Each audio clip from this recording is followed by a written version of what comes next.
આજે નવરાત્રનો પ્રથમ દિવસ છે. આજના આ શુભ દિવસે મોડાસા સહયોગ ચોકડી ખાતે પોલીસ ચોકીનું લોકાર્પણ કરવામાં આવ્યું. આ પોલીસ ચોકી જે અહીંયા બની છે ત્યારે સૌ પ્રથમ તો પોલીસ ખાતાને ખૂબ ખૂબ અભિનંદન આપું છું. સાથે સાથે આ પોલીસ ચોકી અહીંયા બનવાથી આમ જનતાને કોઈ ક્રાઇમ ના બને, કોઈ ગુંડા તત્વો બેફામ ના બને અને સાચા માણસોને ન્યાય મળે પોલીસ તંત્ર દ્વારા, એટલા માટે આ ચોકીની અહીંયા જરૂરિયાત હતી અને આજે પૂરી થઈ છે. બીજું, આજે જ્યારે પહેલું નોરતું છે ત્યારે મોડાસા શહેરની જનતાને અને ગુજરાતની જનતાને આ નવરાત્રિની ખૂબ ખૂબ શુભેચ્છાઓ પાઠવું છું. તેમજ મા જગદંબા ગુજરાતની જનતાને સુખ સમૃદ્ધિ આપે એવી પ્રાર્થના કરું છું.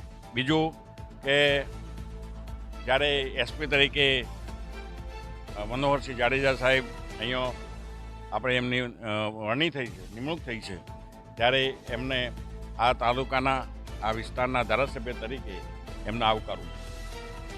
અરવલ્લી જિલ્લામાં સહયોગ ચોકડી કે જ્યાં હેવી ટ્રાફિક, ખાસ કરીને દિલ્હીથી મુંબઈ વચ્ચેનું જે ટ્રાફિક છે એની મૂવમેન્ટ વધારે રહે છે, એને કારણે થઈ અને ચોકડી ઉપર ચોકીની જૂની ચોકી હતી જ, પણ એ પાઇપલાઇનના કામને કારણે એને ડિમોલિશન કરવી પડી.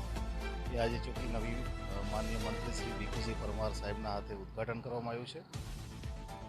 સાથે સાથે આજે પહેલું નોરતું છે નવરાત્રિનું, અરવલ્લી જિલ્લા પોલીસ દ્વારા સંપૂર્ણ બંદોબસ્ત ગોઠવી દેવામાં આવ્યો છે. આખા જિલ્લામાં 4 મોટા ગરબા છે જે કોમર્શિયલ છે, એ સિવાય ટોટલ 349 શેરી ગરબા ને બધું થઈને થવાના છે. આ બધા જ ગરબાના આયોજકો સાથે મિટિંગ થઈ ગઈ છે. એમને શું નિયમોનું પાલન કરવાનું છે.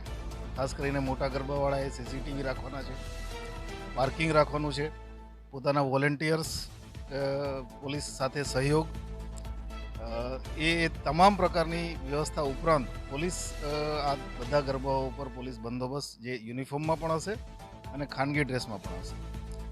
ટ્રાફિક મેનેજમેન્ટ પોલીસ દ્વારા કરવામાં આવનાર છે અને સરપ્રાઇઝિંગલી પોલીસ દ્વારા બ્રેથ અને લેઝર સાથે ચેકિંગ પણ કરવામાં આવશે.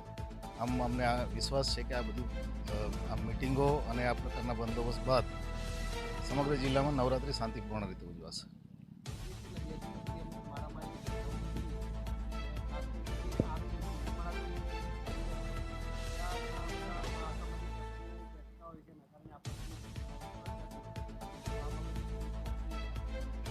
કોઈ પણ ઘટના બને એટલે પોલીસ એની એફઆઈઆર કરી અને આરોપીઓ અરેસ્ટ કરવાની કામગીરી જ્યારે પણ બની છે ત્યારે કરી દીધી છે. અને બાકી જે રોડ ઉપર પેટ્રોલિંગ અને હોટલો અને ગેસ્ટ હાઉસ ચેકિંગ, એ અમારી ડ્રાઈવ સતત ચાલુ રહેશે.